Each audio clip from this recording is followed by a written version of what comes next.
मी संजय वांबळे, उपविभागीय पोलीस अधिकारी, नाशिक ग्रामीण विभाग.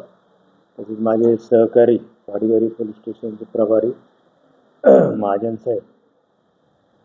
दिनांक 16/7/26 रोजी SMDT कॉलेज येथून आम्हाला माहिती मिळाली की त्या ठिकाणी एक महिला, साधारण 52 वर्ष वय, ही पार्किंगच्या ठिकाणी मयत स्थितीत मिळून आली.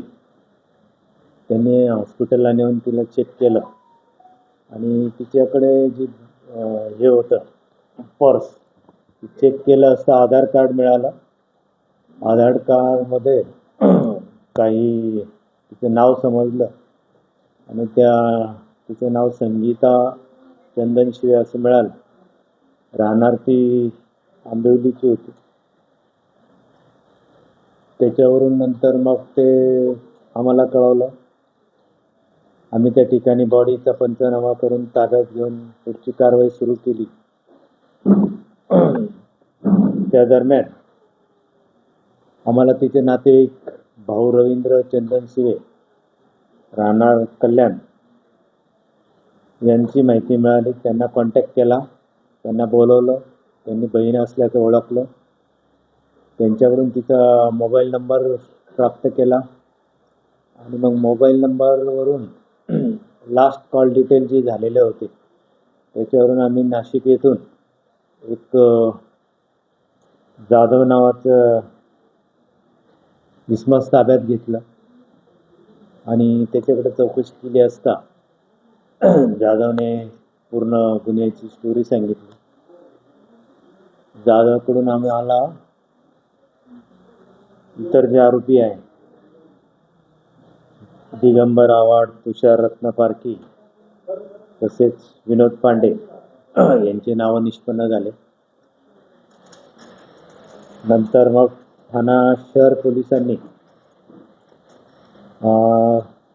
दिगंबर आव्हाड आणि तुषार रत्नपारखी यांना तिकडे ताब्यात घेतलं. नंतर ते आमच्याकडे हँडओव्हर केले. आमच्या LCBनी माननीय पोलीस अधीक्षक यांच्या मार्गदर्शनाखाली आम्ही आणि LCBचे अधिकारी यांनी याबाबत अधिक तपास करून येथील फरार आरोपी विनोद पांडे याला ताब्यात घेतलं आणि SP साहेबांच्या सूचनेप्रमाणे पुढे तपास सुरू केला. तपासात असं निष्पन्न झालं की ही मयत संगीता चंदन शिवे ही शिक्षिका होती कल्याणला आणि LIC एजंट पण होती. LIC एजंटच्या कामानिमित्त तिची आणि आरोपी दिगंबर आव्हाड त्याच्याशी ओळख झाली. ओळखीचं रूपांतर पुढे मैत्रीत झालं आणि ती त्या दिगंबर आव्हाडला लग्न कर म्हणून असं तिने एकसारखा तगादा लावला. परंतु त्या दरम्यान तिला एक गंभीर आजार झाला आणि त्या आजारामुळे आणि याचं देखील लग्न झालेलं होतं. त्यामुळे हा लग्न तिला करण्यास टाळाटाळ करू लागला. मग ती एकसारखी लग्नाचा तगादा लावल्यामुळे आरोपी दिगंबर आव्हाड याने तिची समजूत काढण्यासाठी की आपण आळंदीला जाऊन लग्न करू, तिथे साक्षीदार लागतील. साक्षीदार म्हणून याचे मित्र तुषार रत्नपारखी, नंतर संतोष जाधव आणि विनोद पांडे यांना घेतलं. सोबत एक आर्टिगा गाडी भाड्याने घेतली आणि असे आळंदीकडे नाशिक मार्गे जाण्यासाठी निघाले.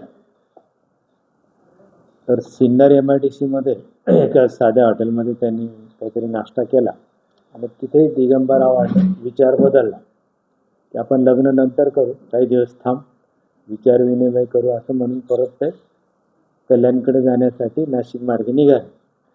नाशिकला आल्यानंतर काही वेळ थांबले एका हॉटेलमध्ये, सारडा सर्कल येथे, आणि त्या ठिकाणी सोबतचे जे आरोपी होते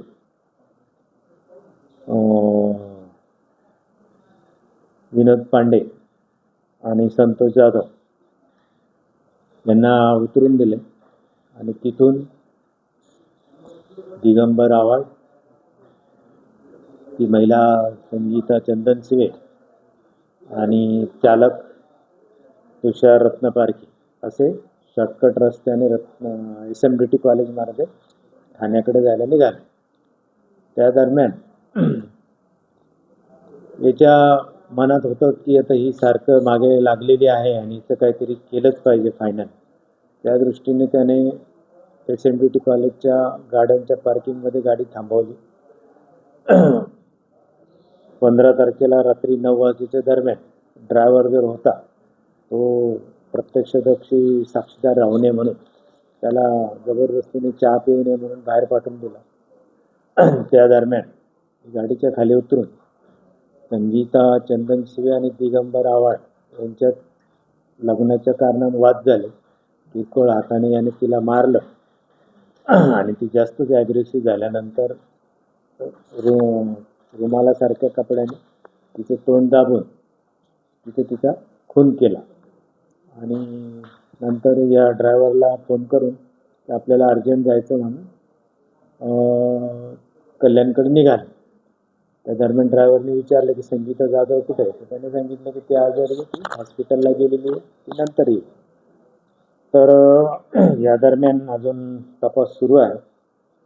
याच्यामध्ये महिलाच्या नावावर काही फ्लॅट होते, ते फ्लॅटसुद्धा काही कागदपत्र तिथे अर्धवट बनवून ते हडप करण्याचा या दिगंबर आव्हाडचा प्रयत्न होता. त्याबाबत अधिक तपास सुरू आहे.